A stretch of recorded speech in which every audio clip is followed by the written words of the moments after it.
This is our third talk on Chapter 22, and this one is about missing terms. Under common law, if someone doesn't have all the information in the offer so that it can be accepted properly, if it lacks enough information, it is not considered to be a proper offer. Because remember, it has to be definite and certain and all that stuff. UCC? Nah. Let's not worry about all that. The only questions the UCC asks are this. Number one, do we have a deal? Have you agreed that you want to do business together? Number two, what good are we talking about? What goods are we talking about? What part? What piece of property are we talking about? If we know that you want to make a deal, and we know what the parts are, what the property is, that's all we need. Everything else can be filled in by the UCC, and it is. So, for example, price, which you would think, how can you have a contract without price? On the UCC Article 2, you can.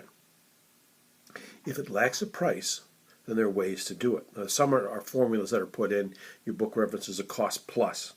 You know what cost plus is? Cost plus is the way that a lot of defense contracts are bid. The government not wanting the contractors make too much money off of government expenditures, so they have contractors do cost plus. So they will charge to the government what their costs were to build this through the subs and whatever, plus something on top for overhead, for profit, whatever. That's obviously an uncertain term. We don't know what the price is going to be till it's over. Same thing in terms of quantities with output and requirement contracts, which we talked about earlier this semester. But price is the same thing too. If price isn't set, then we look to see, well, what has the price been between these two? If we don't have that, we look to, well, what's the seller charging for it? Or, and this is the word you're going to hear a lot the rest of the semester, what's the reasonable price? What's the market value of this? That's what the UCC will supply. Now, if it lacks quantity, if we know we have a deal and we know that what the goods are, then the question is quantity. And if a quantity is not stated, the UCC says we assume it's only one unit, and that's it, unless there's something else to indicate something different. You'll notice also in your book there's a lot of discussion about the UCC Article 2 Statute of Frauds, 2201.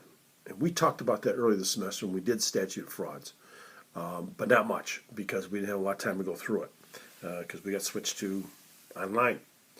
So understand that under 2201 there are a few things that you need to know. If first there's a threshold. Just because the sale of goods doesn't mean it has to be in writing. It has to be in writing if. There's two versions of the UCC in the back of your book, and this can get confusing when you get to 2201. That's the section that has the statute of frauds. In Michigan, it's 1,000. So we will talk strictly 1,000. I will adjust the exam so that it's 1,000. So if the complete contract for the sale of goods exceeds $1,000, then it must be in writing and signed by the party you seek enforcement against. And that's the statute of frauds. It's pretty simple.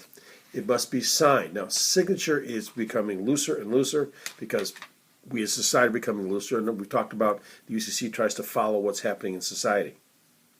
So there have been examples in which texts have worked. Emails certainly have done enough. There's a number of things to get around that, to show that the parties had an agreement and that they both acquiesced in it. There are some exceptions to this. One is special manufacturing, in which something special is made for the buyer, and it raises the issue. Well, of course there was a contract. Why else would we be building this thing that we don't normally build? We're building it specially for you. So that's one where you're allowed to come in. Remember, statute of frauds is kind of like standing on the courthouse steps saying, stop, you can't bring that complaint here. But the exceptions say, bring it in. Doesn't mean you're going to win, but you can bring that in. So special manufacturer is one. The next one is that you have either received it or accepted or got payment for. It's like, something's going on here. Well, some claims it's just a gift. No, that's not the case. We'll let that one come in and we'll sort it out. The last one, they call it admission, but you know what it is. That's estoppel. We talked about this. Remember estoppel? Shut up or your face. Okay, this is estoppel. So what it says is if you admitted somewhere in another proceeding that there is this contract, don't turn around here and say, yeah, but we don't have a contract. We don't have a contract. You said you did. It's not going to work like that. That one comes in. So those are the kind of ideas that to understand that the UCC will fill in terms for just about everything. But there is some requirement for some writing and some times.